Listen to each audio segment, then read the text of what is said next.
was the great Lord Halfdane. He was 4 times a father, this warrior king. One by one, they awoke into the world. Haeregar, Hrothgar, and the brave Halgor. And a daughter I heard, who was O'Neill's queen, a comfort in bed to the battle-worn Swede. The fortunes of war favored Hrothgar. Kinsmen and neighbors flocked to his ranks, a force that grew to be a fearsome army. And Hrothgar decided to build a great hall, a magnificent mead house, mightier far than ever was seen by the sons of the earth, meant to be a wonder of the world forever. Far and wide, the work was commissioned to build and adorn that marvelous mead hall. As men count time, it will finish with speed, and then it stood there, strong and ready. Give it 2 minutes, you can see it standing. We will wait.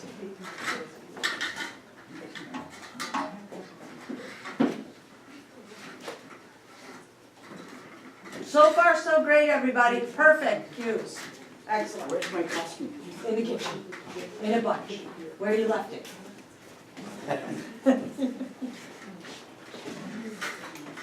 we find out who's with Tor, and who can help the dress. So anybody here can help with the dress? No, we're going to get more mechanics here, so let's just go. So your question. Okay? Now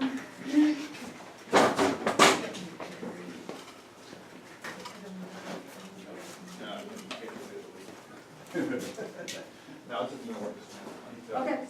All right. So Debbie can help Tor get dressed. So that it's the Velcro in the back of the suit that he can't do.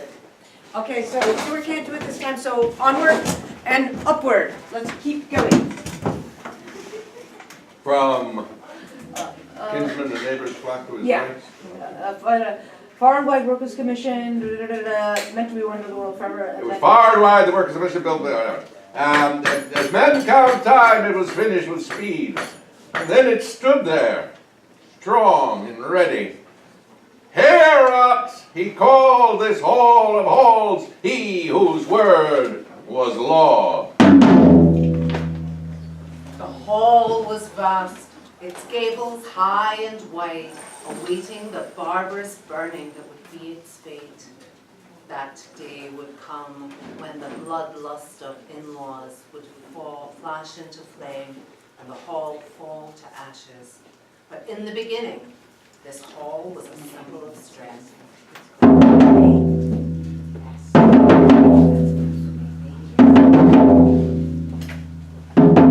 Gold curtain cut, or?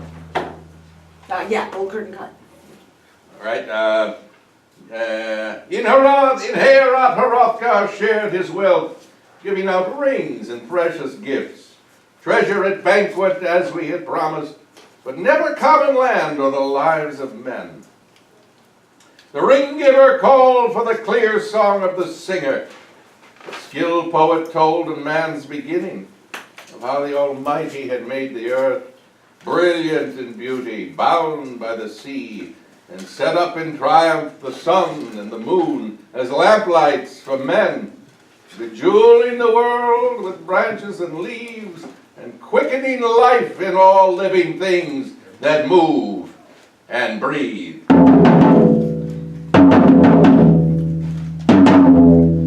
These noble men enjoyed their good fortune until one evil spirit, a fiend out of hell, powerful demon prowling in the night, had to endure great torment when he heard the sound of the harp in the hall. He felt envy and anger to hear their joy and began to suffer bitter sorrow. Grendel was the name of this hideous demon. He haunted the marshes and the desolate fens, in misery among the banished monsters. Cain's clan forever condemned as outcasts.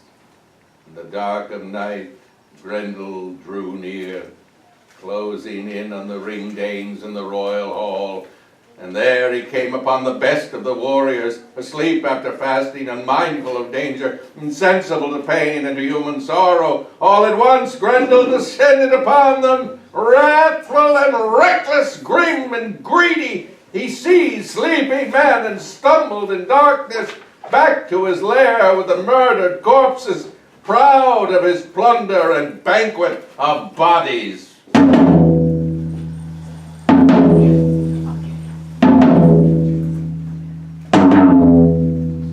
Then, at the dawning, as day was breaking, the atrocities of Grendel were revealed.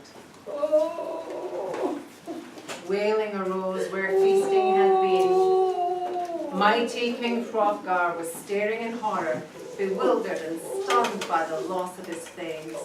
He was sick with grief, but had no respite, for the very next night merciless Grendel struck once again with murderous power.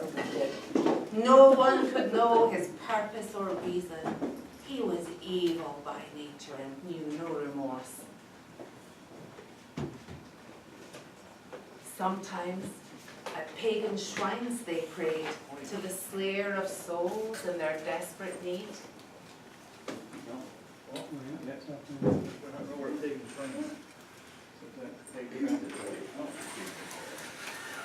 That was their custom, their heathen hope, for Almighty God was unknown to them.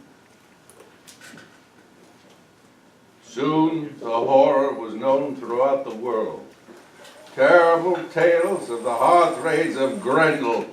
How Hrothgar's warriors were helpless against him, and Heorot stood dark, doomed, and empty.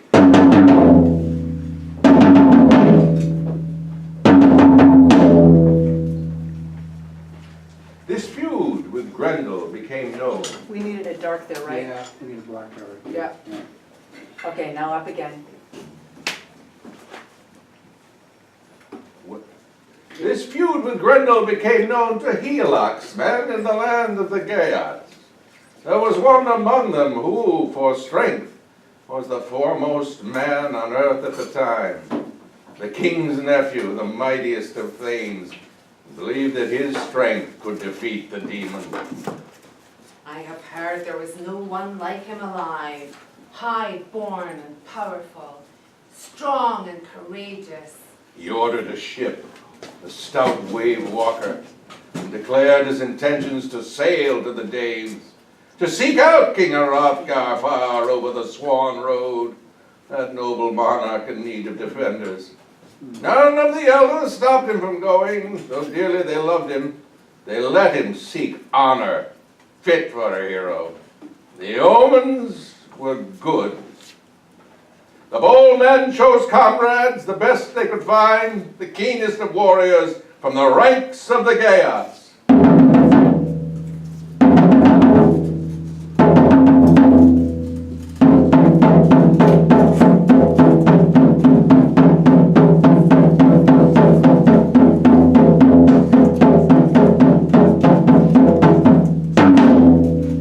Sea skill, the seeker of glory, set sail over the waves with the wind behind her.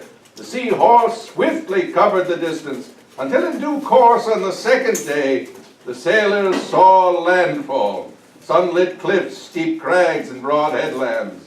The voyage was over, the sea had been crossed.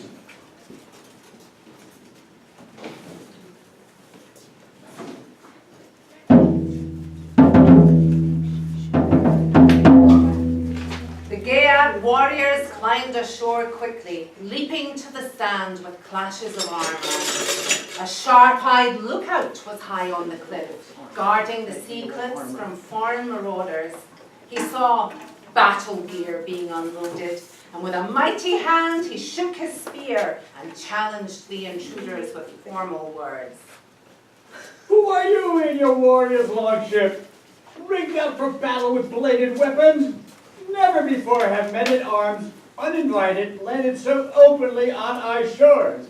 Never have I seen a mightier warrior than this man among you. No whole sloucher here, but a hero, I think, unless I'm mistaken.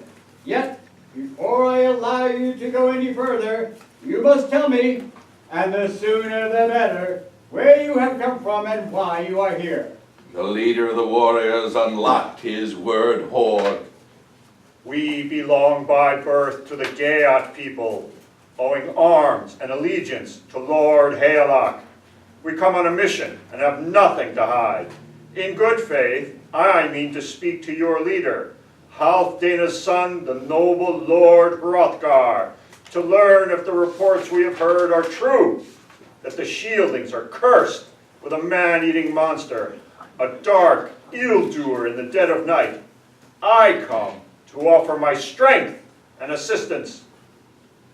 A wise man will measure two things, what he hears and what he sees. I believe what you have told me, that you are loyal to the Lord of the Danes. Proceed then, bearing your weapons and your armor. I myself will guide you and order my men to guard your ship until the time comes to carry you brave men back to Gaelan. So they proceeded, with bright helmets flashing, to the fairest of halls under the heavens. Their mail coats glistened, and the hard rings of hand-locked iron sang noisy war songs. Okay, so let me just stop for just a second. When you're taking the puppets off stage, they are still, they're still alive. And what's happening almost every time is that they die the minute they're cued to go off stages. So you've got to march them off. You've got to keep them alive until you can't see them anymore. So otherwise it looks like you're just slinging them around. Keep going, sorry. Noisy was a proud sentry stood in the doorway, blocking their entry to the hall of Heorot. I am Wulfgar, the herald of Hrothgar. Where do you come from with burnished weapons?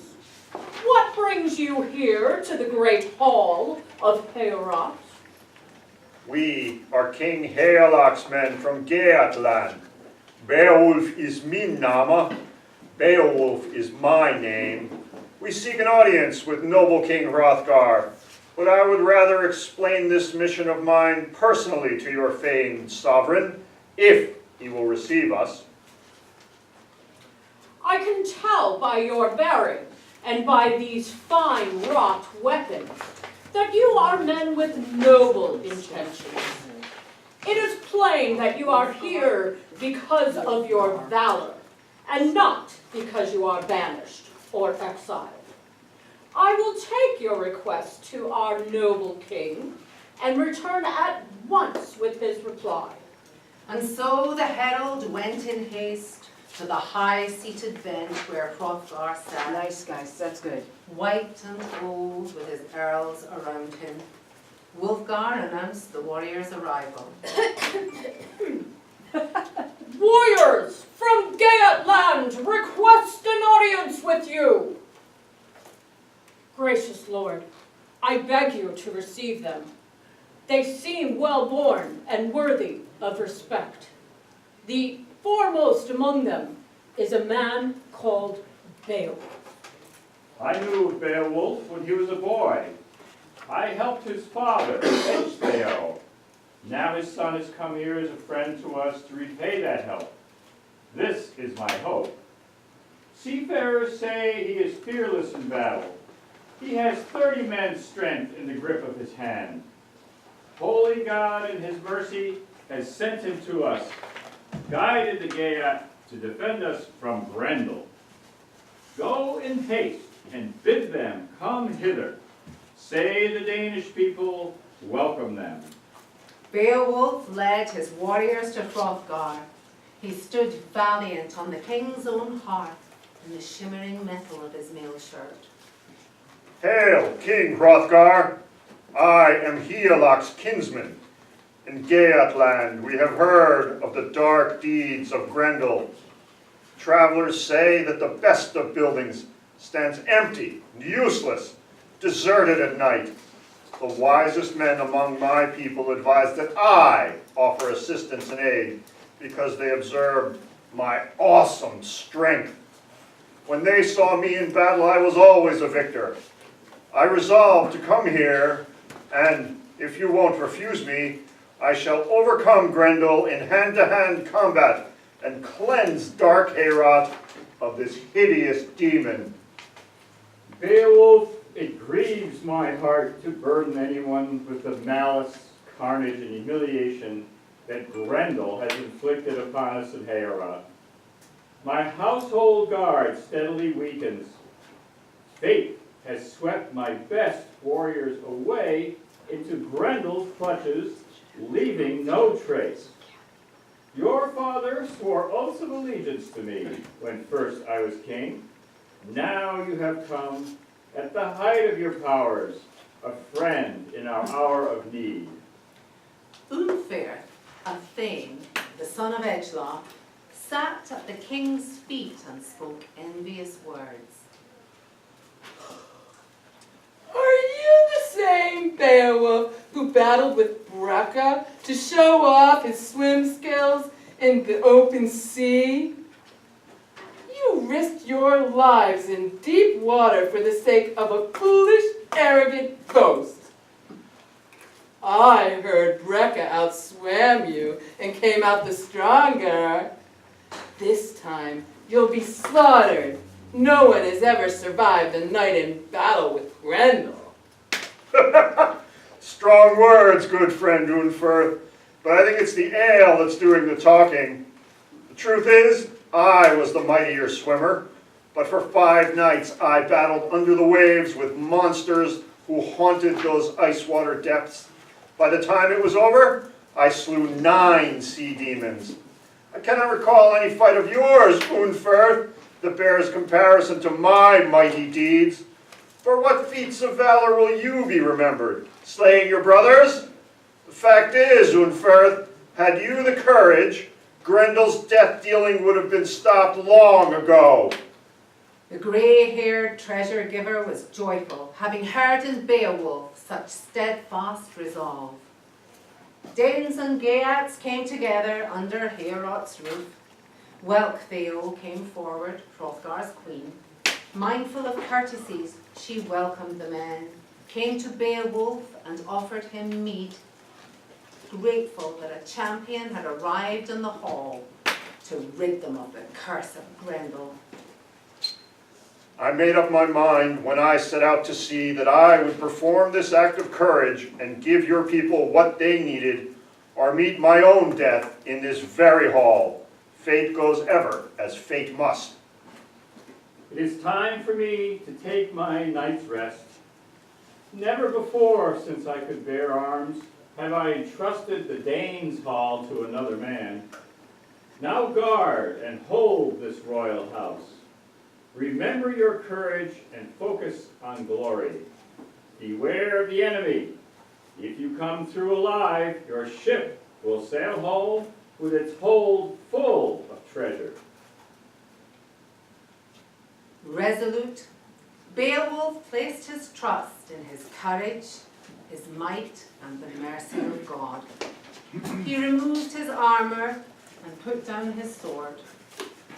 I will face Grendel unarmed. If face me he dares, God will give glory to the one he sees fit. The Lord of the Geats lay down on the bench with his faithful company by his side. None of them knew if they would ever see their homeland or dear ones again. They knew how often the Danes fell prey to death in the mead hall by the hand of Grendel.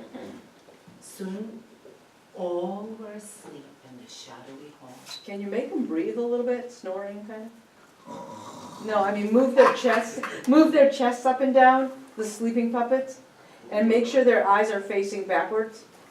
But maybe they're, I don't know if that's possible, but it would be cool. Soon, all were asleep in the shadowy hall. Just a little All bit. but one. Yeah, that's better. Awake, alert, and ready for battle.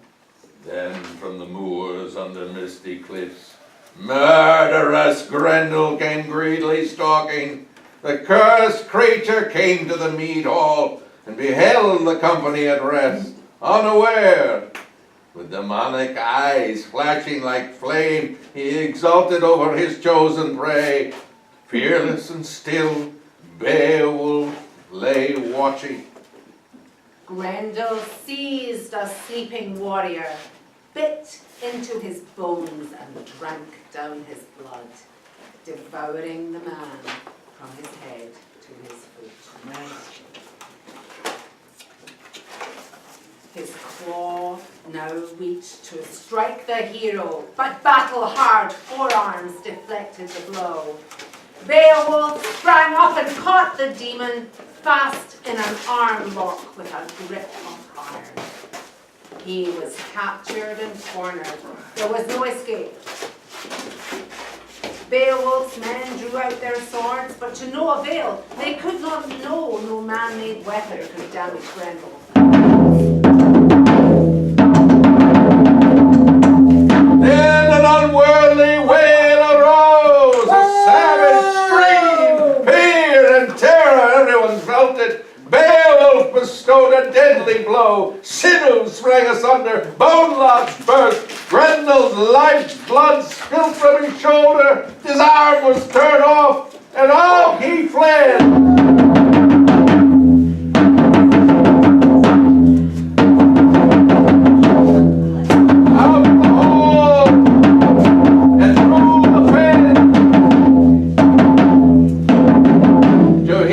Forsaken lair. That was awesome. Beowulf was granted the glory of winning. He had fulfilled his promise to Hrothgar. The proof was there, high in the meat hall. Grendel's whole shoulder and arm were hanging, that death-dealing hand for all to see.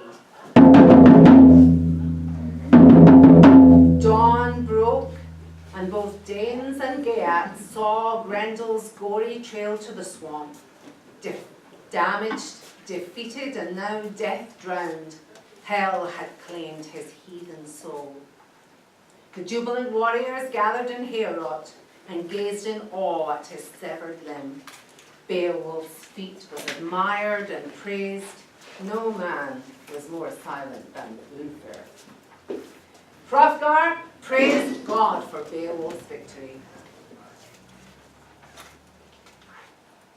May God Almighty be thanked for this deed. We have waited so long for this success. In spite of our efforts, our best were defeated. But now, Beowulf, you will be as my own son. There is nothing you wish for that won't be yours, and your story will be told throughout the ages because of what you have done here today. I fought fiercely, fearless of Grendel, but God did not grant me the power to hold him. I wanted you to see him vanquished, but he escaped, yet bought his freedom dear. Hand, arm, and shoulder he left here. Now the people came together to help Hrothgar host a royal banquet. Friends sat down in fond fellowship. Hrothgar presented Beowulf with a precious sword, both a work of art and a token of honor. He showered gifts upon that hero and rewarded those who had journeyed with him. Then the poet woke the joy in the hall with music and tales of days gone by. She told the tale of Finn and the Frisians, whom Hrungnir, king of the Danes, met his death.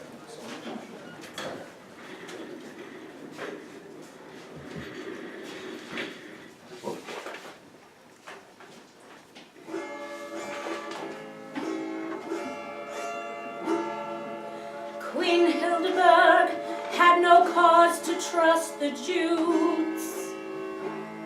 She thought of them as evil warring brutes. Her husband Finn ruled all the Frisian land, a southern tribe of Jutes at his command. Her brother Hrungnir, the mighty king of Danes, The northern Jute tribes joined all his fierce campaigns. Still unknown to her husband and her brother, those Jute tribes were in blood feud with each other.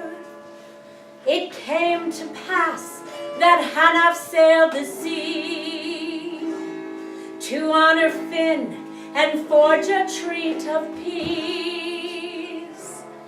Finn's Jute men rose in fury when they spied the northern Jutes at King Hanaf's side. King Finn tried in vain to make a truce, but furious feuding warriors were let loose, and King Hanaf's life was swiftly lost. Both armies paid a heavy cost. Hanaf's men murdered blameless Finn. Alas, the warring armies claimed his kin. His son was murdered in the senseless, Son was run down in the murderous fight. his son was run down in the murderous fight. The Frisian hope and Queen Hanaf's pride. The conquering Danes bore Hildeburh back home, bereft of husband, brother, and her son. So pretty, Suzanne. Well done. Applause filled the hall. The poem was over. But how could those warriors know their fate? As night approached and bedding was spread, an unknown avenger was lurking in the swampland, and one man among them was marked for death. Grendel's Let's mother. have serious miscue there. Should have been on right after Suzanne leaves, start bringing those sleeping Danes in, okay? Right after she leaves, okay? Because we're already into the part where they're about to die. So let's go back to where they go to sleep. Can we go from the blackout? Yeah, okay, go, take them off, and we're gonna go from the blackout. Remember when they sleep there? I have extra. It really, at this point, let's not put the clock, let's just get them cued right, okay? Take Song it from song ending, lights down. Narration. Applause filled the hall. The poem was over. But how could those warriors know their fate? As night approached and bedding was spread, an unknown avenger lurked in the swamp. There you go.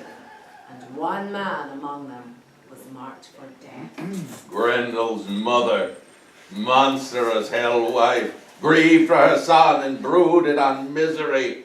She came to the mead hall in a savage errand, raging and ravenous, resolved on revenge. She tore into Heorot, and the men woke in terror, panicked and confused in a fear for her life. She seized the noble and gripped him tightly, grabbed Grendel's arm, and loped back to the fen. Oh dear. Seized Grendel's arm, there, and loped back to the fen.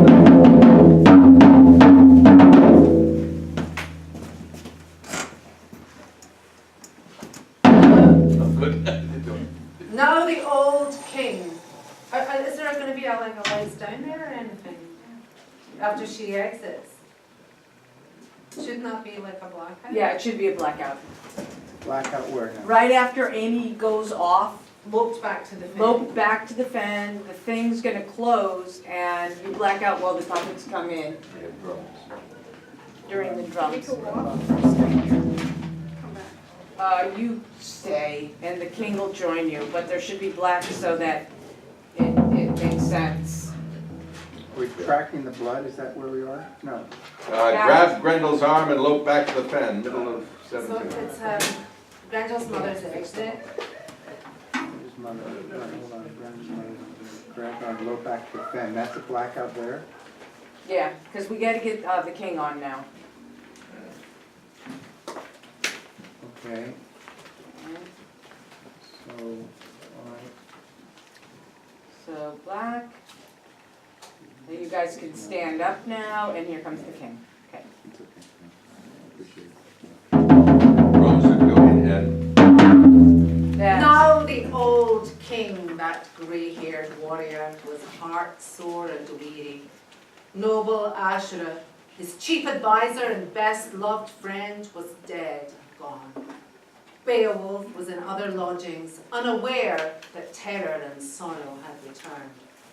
He was quickly brought to Hrothgar, to where the wise king wandered after such woe, and the tide of his troubles would never turn. Sorrow has returned to the Danish people. Ashura is dead, my right-hand man, a restless, murderous demon has slain him, taken up the feud to avenge her kinsman. I heard it said that 2 such creatures prowl the moors, and in the mere a few miles out is a fearful place where water burns. A hunted deer would stand there and die rather than dive beneath its surface. That is no good place. Wise man, do not grieve. 'Tis always better to avenge loved ones than indulge in mourning. Each one of us waits for the end of our life. Let whoever can win glory before death. This is the best a man can do. So come, King Hrothgar, we will find her lair. I promise you, she will not escape under cover. Not in the bosom of the earth, nor the mountain forest, nor the bottom of the ocean. Go where she will. So bear your troubles like the great man you are. With that, the old lord was reassured, thanking God for Beowulf's promise. Hrothgar gathered a force of warriors, and bent on revenge, they followed the hero. Tracking the blood-red trail of the Helldam into the dark and shadowy swampland, until they reached the churning water.